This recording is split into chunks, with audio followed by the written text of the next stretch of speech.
ကျွန်တော်တို့ရဲ့ဘဝမှာလုံနိုင်တာနဲ့မလုံနိုင်တာတွေနှစ်ခုကြားထဲမှာလုံနိုင်တာတွေများလေပိုကောင်းနေလို့ထင်တတ်ကြတယ်ပေါ့နော်တကယ်တော့ကျွန်တော်တို့ဘဝမှာလုံနိုင်တာတွေလုံတတ်တာတွေများပြီးတော့ဘာမှမလုံဖြစ်တဲ့သူတွေအများကြီးရှိပါတယ်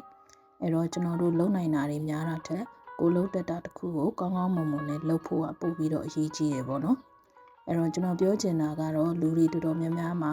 လုံနိုင်တဲ့အရေးချင်းတစ်ခုစီရှိပါတယ်အဲ့ကိုလုံနိုင်တဲ့အရေးချင်းတစ်ခုစီကဝင်ငွေကောင်းလားမကောင်းလားပုံမူတည်ပြီးတော့မှကျွန်တော်တို့ရဲ့စိတ်ခံစားချက်တွေကပြောင်းလဲတတ်တယ်ပေါ့နော်